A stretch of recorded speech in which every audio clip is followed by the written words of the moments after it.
నమస్తే, welcome to our channel. Telugu cinema ఎంతో మారిపోయింది. తీసే విధానం మారిపోయింది, బౌండరీలు మారిపోయాయి, బడ్జెట్లు మారిపోయింది, ప్రేక్షకుడి అభిరుచి మారిపోయింది, మొత్తం మారిపోయింది. గత 10 సంవత్సరాలుగా తీసుకుంటే మొత్తం అయితే మారిపోయింది. కానీ ఒకటి మాత్రం మారలేదు, అదేంటంటే మెగా ఫ్యామిలీ మాత్రం మారలేదు. వాళ్ళు అదే ఫార్ములా, అదే పిఆర్ టీములు, అదే పాత చింతకాయ పచ్చడి ధోరణిలో ముందుకెళ్తున్నారు. సో ఉదాహరణకు నిన్నటికి నిన్న 4 రోజుల ముందు రిలీజ్ అయినటువంటి ఓజీ అనేటువంటి సినిమా బ్రహ్మాండంగా ఆడుతూ ఉంది.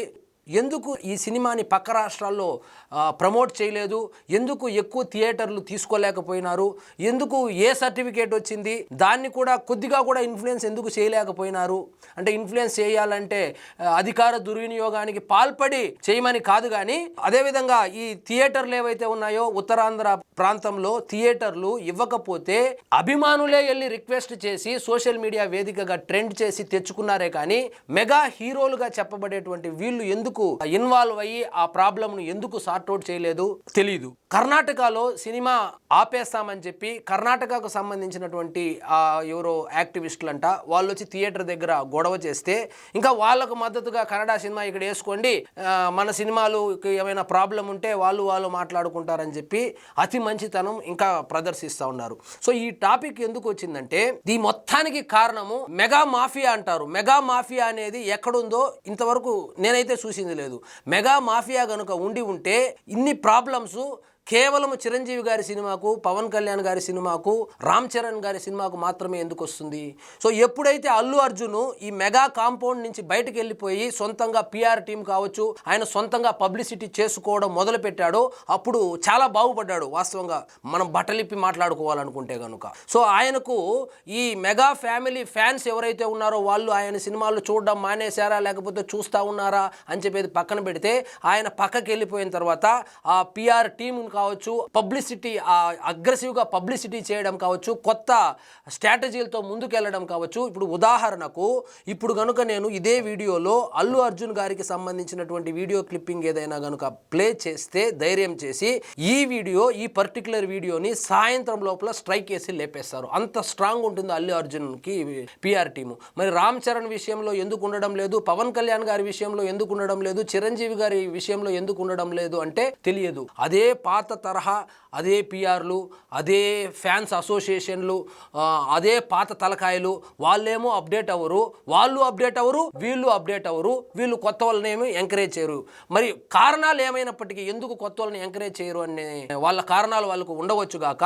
కానీ ఇప్పుడు ఒక ఉదాహరణకు సినిమా బడ్జెట్ సపోజ్ 100 కోట్లతో సినిమా తీస్తే మినిమం 20 కోట్ల రూపాయలతో పబ్లిసిటీ చేసుకోకపోతే ఆడేటువంటి పరిస్థితే లేదు.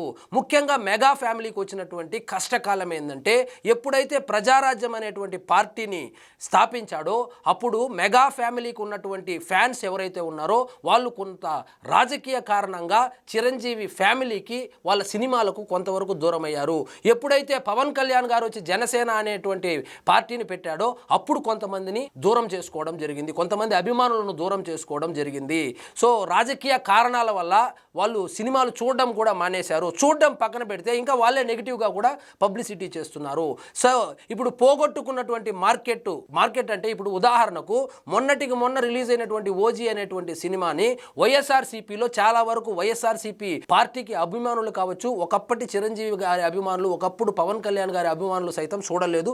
వాళ్ళే బాయ్కాటు అనేసి వాళ్ళు బ్లాక్మెయిల్ కూడా చేయడం జరిగింది. సో ఇప్పుడు మనకు ఆంధ్రప్రదేశ్లోను తెలంగాణలోను ఉన్నటువంటి మార్కెట్నే దృష్టిలో పెట్టుకొని కనుక ఇలాగే ముందుకెళ్తే కొంతవరకు రాజకీయ కోణంలో మనకు డ్యామేజ్ జరిగింది. కాబట్టి పక్క రాష్ట్రాల్లోనైనా లోటు ఏదైతే ఉందో దాన్ని పూడ్చుకోవాలను, లేకపోతే ఇంకా మనం అందరూ ప్రతి ఒక్కరూ పాన్ ఇండియా అని వెళ్తున్నారే, మరి మనం ఎందుకు పాన్ ఇండియా రేంజ్లో మనము పబ్లిసిటీ చేసుకోలేకపోతున్నాము అని చెప్పి ఈ హీరోలు ఎప్పుడైనా ఆత్మ పరిశీలన చేసుకుంటారా అని కనుక మనం ఆలోచిస్తే మనకు దురాశ అవుతుంది. ఎందుకంటే వాళ్ళు చేసుకోరు కాబట్టి. అంటే ఇప్పుడు కొంతమంది కామెంట్లో వచ్చి చిరంజీవి గారికే చెప్పేంత పెద్దవాడిని అయిపోయావా, పవన్ కళ్యాణ్ గారికే చెప్పేంత పెద్దవాడిని అయిపోయావంటే, ఇప్పుడు ఉదాహరణకు మొదటి రోజే గేమ్ చేంజర్ అనేటువంటి ఒక సినిమా పైరసీ లింకులు సోషల్ మీడియాలో ఆ విధంగా ప్రమోట్ చేసుకుంటా ఉంటే, సరే ప్రొడక్షన్ హౌస్ వాళ్ళు పట్టించుకోలేదనుకో, కనీసం హీరో తరపున ఉన్నటువంటి వాళ్ళ పిఆర్ టీం కావచ్చు లేదా వాళ్ళ సన్నిహితులు కావచ్చు, కనీసం వాళ్ళైనా పట్టించుకోవాలి కదా, పట్టించుకోలేదు.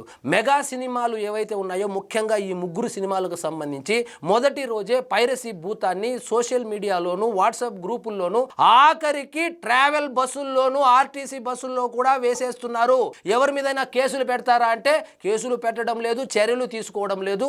ఇక నెగిటివ్గా టాక్ స్ప్రెడ్ చేయడం అనేది ఇంకా షో పడకముందే వెబ్సైట్లు అమ్ముడుపోయినటువంటి వెబ్సైట్లు కావచ్చు, డబ్బులు తీసుకుంటున్నటువంటి యూట్యూబర్లు కావచ్చు, సోషల్ మీడియా ఇన్ఫ్లుయెన్సర్స్ కావచ్చు, వీళ్ళు విచ్చలవిడిగా నోటికొచ్చినట్లు రివ్యూలు రాసేస్తా ఉంటే కనీసం పట్టించుకునేటువంటి నాదుడే లేకపోయాడు. ఎలాగూ వీళ్ళతో సినిమాలు తీస్తున్నటువంటి ప్రొడ్యూసర్లు ఏదో చెట్టు పేరు చెప్పి కాయలు అమ్ముకునే రకంగా వస్తూ ఉన్నారే కానీ, లేదు ఈ సినిమాని మనము ప్రమోట్ చేసుకోవాలి లేదా నెక్స్ట్ లెవెల్కి తీసుకొని వెళ్ళాలి అనేటువంటి నిర్మాతలు కూడా కనబడడం లేదు. కాబట్టి దయచేసి ఇప్పుడు ఉన్నటువంటి పిఆర్ టీంని నేను మార్చమని అయితే చెప్పడం లేదు, కానీ కొంచెం అప్డేట్ అవ్వాలి కదా. ఫస్ట్ రోజు హెచ్డి ప్రింట్ సోషల్ మీడియాలో రావడం ఏందో, లేకపోతే నెగిటివ్ టాక్ రావడం ఏందో, నోటికొచ్చినోడు వచ్చి రివ్యూ చెప్పడం ఏందో, నెగిటివ్ రివ్యూలు ఇవ్వడం ఏందో, కలెక్ట్ చేసినా కూడా ఇప్పుడు ఉదాహరణకు నైజాంలో 40 కోట్లు కలెక్ట్ చేసిందంటే ఎవడో తాడు బొంగరం లేని వెబ్సైట్ వాడు వచ్చి లేదు అది 20 కోట్లు చేసింది 30 కోట్లు చేసిందని చెప్పి నిజంగా ప్రొడ్యూసర్ వేసినటువంటి నెంబర్లను కూడా ఫేక్ నెంబర్లని చెబుతా ఉంటే అడిగే నాదుడే లేదు. ఎందుకు లేదంటే మనకు అప్డేటెడ్ వర్షన్ ఈ పిఆర్ టీము లేదు. చిరంజీవి గారు కానీ, పవన్ కళ్యాణ్ గారు కానీ, రామ్ చరణ్ గారు కానీ, లేదా అల్లు అర్జున్ గారు ఎలాగో అప్డేట్ అయిపోయినారు. అల్లు అర్జున్ గారు అప్డేట్ కాదు, ఆఖరికి మంచు విష్ణు గారు కూడా అప్డేట్ అయిపోయారు. అప్డేట్ కాకుండా ఇంకా 1947 వర్షన్లో నడుస్తూ ఉండేది మాత్రం ఈ ముగ్గురే. మిగతా హీరోల పిఆర్ టీములు కానీ వాళ్ళు ఎంతో కొంత యాక్టివ్గానే పనిచేస్తూ ఉన్నారు. ఇప్పుడు ఉదాహరణకు నిన్నటికి నిన్న పట్టుబడినటువంటి ఆ పైరసీ రాకెట్ ఏ విధంగా బయటపడిందంటే, శ్రీ విష్ణు అనేటువంటి ఒక హీరోకు సంబంధించినటువంటి ఆ సినిమా మొదటి రోజే పైరసీ చేశారని చెప్పి సోషల్ మీడియాలో పెట్టారని చెప్పి కంప్లైంట్ ఇస్తే, ఆ కంప్లైంట్ ఆధారంగా విచారణ చేస్తే మొత్తం తీగలాగితే డొంక కదిలినట్లు మొత్తం వ్యవహారం బయటపడింది. ఈ విధంగా చిరంజీవి గారి దగ్గర పనిచేస్తున్నటువంటి టీం కావచ్చు, పవన్ కళ్యాణ్ గారి దగ్గర టీం కూడా ఉందని నేను అనుకోవడం లేదు. ఎవనో ఒక ఆయన పిఆర్ఓ ఉంటాడు, ఆయన నేను ట్వీట్ వేసిన తర్వాత ఒక 15 నిమిషాలకు ట్వీట్ వేస్తాడనమాట. సో ఆయన గురించి మాట్లాడి కూడా వేస్ట్. ఇంకా రామ్ చరణ్ గారి దగ్గర చుట్టుపక్కల ఉన్నటువంటి కోటరీ కావచ్చు లేదా పిఆర్ టీం ఉందో లేదో నాకైతే తెలియదు, కానీ వాళ్ళు ఏదైనా ఒక సినిమాకు ఇలా చేయగలిగారా? గేమ్ చేంజర్ సినిమాకు ఎందుకు చేయలేదు? ప్రొడ్యూసర్లు ఎలాగో చేతులు సినిమాలు అమ్మేసుకొని, లేకపోతే ఓటీటీలో ఇంత వస్తుంది, ఓఎస్లో ఇంత వస్తుంది, లేదా నైజాంలో ఇంత వస్తుంది, సీడెడ్లో ఇంత వస్తుంది అని చెప్పి అమ్మేసి చేతులు దులుపుకుంటున్నారు కదా. సినిమా ఫ్లాప్ అయితే మొదటగా డ్యామేజ్ వచ్చేది హీరోకే కదా. డబ్బుల విషయం ఎలాగో ప్రొడ్యూసరు డబ్బులు పెడితే ఒక సినిమాలో పోతే ఇంకొక సినిమాలో సంపాదించుకునేటువంటి అవకాశమైనా ఉంటుంది, కానీ హీరో పరిస్థితి అలా కాదు. ఒక సినిమా ఫ్లాప్ అయితే ఆ నెక్స్ట్ సినిమా మీద, ఆ హీరోకి సంబంధించినటువంటి నెక్స్ట్ సినిమా మీద, ఆ బడ్జెట్ మీద కావచ్చు, ఆ ప్రీ రిలీజ్ ఆ బిజినెస్ మీద కావచ్చు, దాని మీద ప్రభావం ఉంటుంది కదా. వీటన్నిటిని దాటుకొని మీకంటూ ఒక ఫ్యాన్స్ ఉంటారు, వాళ్ళకు కూడా మనోభావాలు ఉంటాయి, వాళ్ళకు కూడా ఆత్మగౌరవం ఉంటుంది. మా హీరో కలెక్షన్లు ఇంత అని చెప్పుకునేటువంటి ఫ్యాన్స్ దశాబ్దాలుగా మీ ఎంట నడుస్తున్నారు కదా. కనీసము వాళ్ళనన్నా గుర్తించి గౌరవించి, వాళ్ళేమి మనులు మాణిక్యాలు అడగడం లేదు, మిమ్మల్ని ఏమి కళాఖండాలు కూడా తీయమని అడగడం లేదు కదా. తీసినటువంటి ఆ రొట్ట ముక్కలు ఏవైతే ఉన్నాయో దానిని సరిగ్గా ప్రమోషన్లు చేయమని కదా అడుగుతా ఉండేది. అవసరం లేదు, చిరంజీవి గారి సినిమాకు పబ్లిసిటీ అవసరం లేదు, లేదా పవన్ కళ్యాణ్ గారి సినిమాకు పబ్లిసిటీ అవసరం లేదు అనేటువంటి మంగళవారం కబుర్లు చెప్పకూడదు. ఎందుకంటే సినిమా బాగుంటే ఆడేస్తుంది. ఇవన్నీ మంగళవారం కబుర్లు, ఇవన్నీ చెప్పి ఇప్పుడు సినిమా బాగున్నా కూడా, చిరంజీవి గారి సినిమా అయినా కూడా ఖచ్చితంగా ప్రమోషన్స్ అయితే చేయవలసిందే. రాజమౌళి గారు అంత ప్రణాళికాబద్ధంగా అన్ని రోజులు షూట్ చేసి పగడ్బందీగా సినిమా తీస్తే కూడా ఎందుకు ఆ విధంగా ప్రమోట్ చేస్తా ఉన్నాడు? సో ఇప్పుడు ఉదాహరణకు నారాయణ కాలేజే తీసుకోండి. నారాయణ కాలేజీలో 1, 2, 3, 4 ర్యాంకులు అని చెప్పి ఈనాడు పేపర్లోనూ వస్తుంది, ఆంధ్రజ్యోతిలోనూ వస్తుంది, సాక్షిలోనూ వస్తుంది. తెల్లారితో తలుపు తీస్తే మన ఇంటి ముందర పాంప్లెట్ కూడా పడి ఉంటుంది కదా.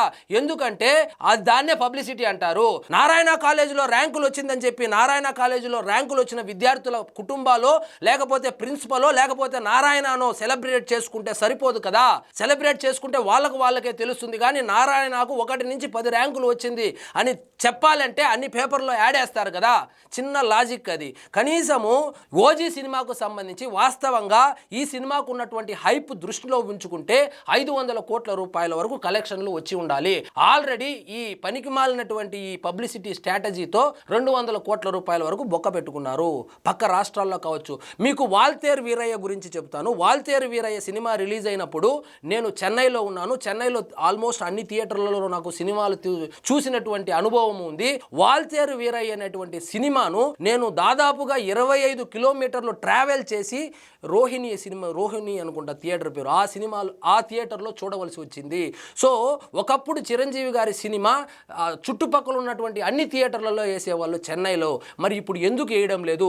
ఈ విషయం చిరంజీవి గారికి తెలుసా, లేదా తెలిసి కూడా ఇక వద్దులే చెప్పి వదిలేశారా? సో సినిమాలు రిలీజ్ అయినప్పుడు కనీసం థియేటర్లు కూడా దొరకకుండా చేస్తూ ఉన్నారు. ఆ పరిస్థితి ఎందుకు వచ్చింది? మరి చుట్టుపక్కల ఉన్నటువంటి జీతాలు తీసుకుంటున్నటువంటి మేనేజర్లు కావచ్చు, పిఆర్ టీముగా పిలువబడే వాళ్ళు కావచ్చు, వాళ్ళు ఏం చేస్తూ ఉన్నారు? వీళ్ళకి నిజంగా తెలుస్తూ ఉందా లేదా అయితే నాకైతే అర్థం కావడం లేదు. మొన్నటికి మొన్న ఓజీ సినిమాకైతే కనుక ఉత్తరాంధ్రకు సంబంధించినటువంటి ఇతర సినిమాలు ఏవైతే ఉన్నాయో, అది కొత్తగా రిలీజ్ అయినటువంటి మిరాయి సినిమాకు కొన్ని థియేటర్లు ఉన్నాయి. మొదటి రోజు వరకు అట్లీస్ట్ మాకు థియేటర్లు ఇవ్వండి అని చెప్పి ఫ్యాన్స్ సోషల్ మీడియాలో రచ్చ చేస్తే ప్రొడ్యూసర్ దిగి వచ్చి ఆయన కూడా పవన్ కళ్యాణ్ గారికి సన్నిహితుడు కాబట్టి థియేటర్లు ఇచ్చారు. ఇది వీళ్ళకు తెలుస్తుందో లేదో. మరి నిన్న కర్ణాటకలో ఏదో గొడవ చేస్తే ఫ్యాన్స్ని కొట్టారండి. కొడితే పవన్ కళ్యాణ్ గారు వచ్చి ఇంత పెద్ద ప్రెస్ మీట్ రిలీజ్ చేశారు. అన్నాదమ్ముల్లాగా ఉండండి. సరే, మీరు అధికారంలో ఉన్నారు, బాగానే ఉంది. మీరు ఇదే లెటర్ని ఆ రోజు మీ బ్యానర్లు చించిన రోజు ఎందుకు ఇవ్వలేకపోయినారు? దయచేసి మెగా హీరోలు ఫ్యాన్స్ని టేక్ ఇట్ ఫర్ గ్రాంటెడ్గా తీసుకోవద్దండి సార్. ఇది మీరు ఇంకా 1947లోనే ఉన్నారు. మీరు దయచేసి మారుతారో లేకపోతే ఇక అదే కంటిన్యూ చేస్తారంటే మీకు దేవుడిచ్చినటువంటి వరం ఏంటంటే ఎట్లా చేసినా సినిమాలు చూస్తూ ఉండారనేటువంటి ఆ ధోరణిలో ఉన్నట్లు తెలుస్తుంది. సో ఎట్లా చేసినా సినిమాలు చూసేటువంటి పరిస్థితి ఇప్పుడు లేదు. సో ఇప్పుడు దానికి ప్రత్యక్ష ఉదాహరణే ఓజీకి రావాల్సినంత 500 కోట్లు కలెక్షన్లు వచ్చిండాలి సార్. 300 కోట్లు ఎక్కడా, 500 కోట్లు ఎక్కడా? హిందీ బెల్ట్ క్లాసులు ప్రచారం చేశారా? సరే, పవన్ కళ్యాణ్ గారు ప్రచారం చేయలేదనుకో, మిగతా టీం ఎందుకు చేయలేదు? దాన్ని ఎందుకు పట్టించుకోలేదు? ఇలా చెప్పుకుంటా పోతే వీడియో 1/2 అవర్ అవుతుంది. సో ఇదండి ఈరోజు మన టాపిక్. మీకు ఈ వీడియో నచ్చినట్లయితే లైక్ చేయండి, షేర్ చేయండి. ఛానల్ మాత్రం సబ్స్క్రైబ్ చేసుకోవడం మర్చిపోదు.